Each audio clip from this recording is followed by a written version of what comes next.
నమస్కారం. నా పేరు కేతిరెడ్డి జగదీశ్వర్ రెడ్డి. తమిళనాడు తెలుగు యువశక్తి వ్యవస్థాపక అధ్యక్షుడిని. అంతేకాకుండా Telugu film producers council of Andhra Pradesh అధ్యక్షుడిని.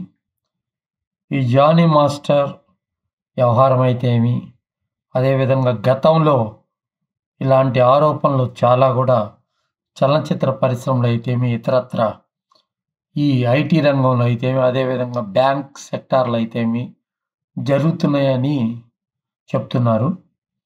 దీనికి ఏంటంటే, మారుతున్న సమాజాన్ని బట్టి ఇప్పుడు ఉన్న వ్యక్తులు ఆ రకంగా బిహేవ్ చేస్తున్నారు కాబట్టి ఆడవాళ్ళపై ఈ లైంగిక దాడులు ఎక్కువైనాయని చెప్పవచ్చు.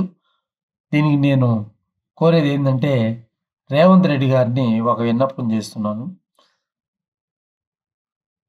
మలయాళం ప్రభుత్వం ఒక రిటైర్డ్ జడ్జి నేతృత్వంలో ఒక కమిటీని వేసి, ఆ కమిటీ ద్వారా అంటే దాంట్లో కొంతమంది మెంబర్స్ని, శారద గారు ఇట్లాంటి వాళ్ళందరినీ మెంబర్స్ వేసి అఫీషియల్ కమిటీ, రిటైర్డ్ జడ్జి కమిటీని వేసి చలనచిత్ర పరిశ్రమలో ఇప్పుడు కాదు, ఎప్పుడైనా గతంలో నుంచి జరిగిన అన్యాయాల్ని వాళ్ళు వచ్చి మనస్ఫూర్తిగా చెప్పుకుంటే ఆ వ్యక్తుల మీద చర్యలు తీసుకునే దానికోసం ఒక కమిషన్ వేయడం జరిగింది.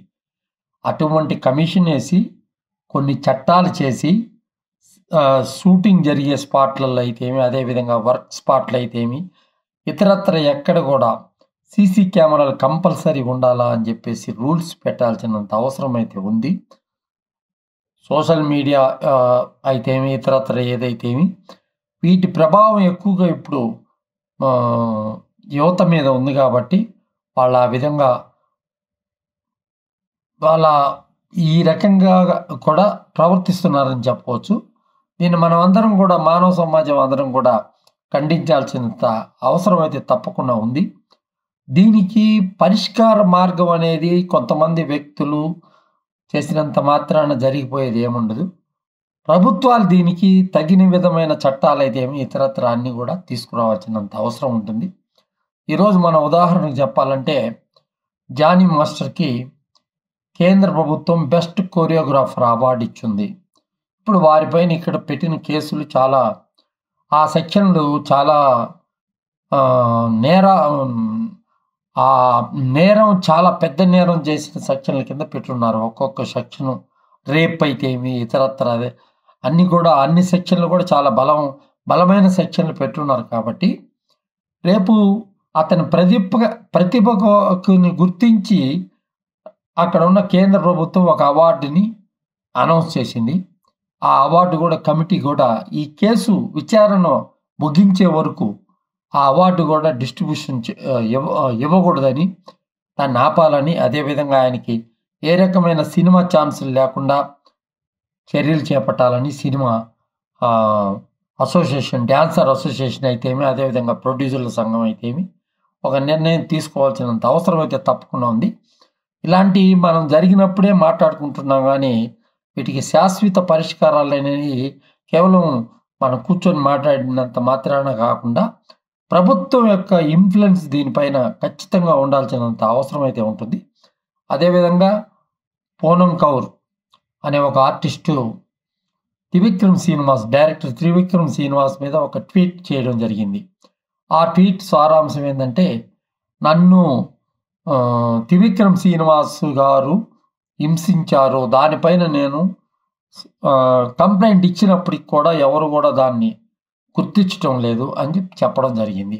అమ్మా, నువ్వు కేవలం బొంబాయిలో కూర్చొని ట్విట్టర్ ద్వారా వేదికగా చేసుకునే కంటే నువ్వు ఇక్కడికి వస్తే మేమందరం కూడా నీకు సహాయం చేసేదానికి సిద్ధంగా ఉన్నాం. ఎంత పెద్ద వ్యక్తులైనా కూడా మహిళ పట్ల విచక్షణారహితంగా నడుచుకోకూడదు అనేది అందరి ఉద్దేశం. మేము సమాజహితంగా పనిచేస్తాము. సమాజహితంగా ఉండే కార్యక్రమాలని ఎక్కువగా కూడా మేము చేపట్టడం జరుగుతుంది.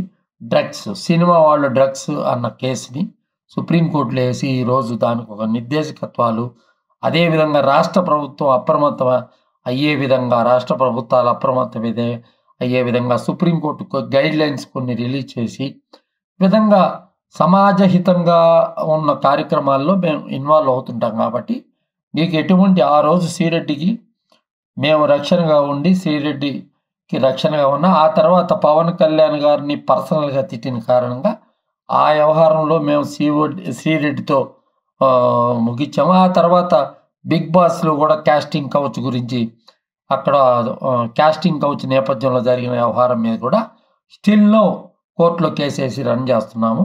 మీ అందరికీ అండదండలుగా ఉంటాము. మహిళ అనే దానికి ఎప్పుడు కూడా అన్యాయం జరగకూడదని మా ఆశయం. ఆ ఆశయం కోసం మేము పనిచేస్తాం. ఇప్పుడు పూనం కపూర్ని నేను రిక్వెస్ట్ చేసేది ఏంటంటే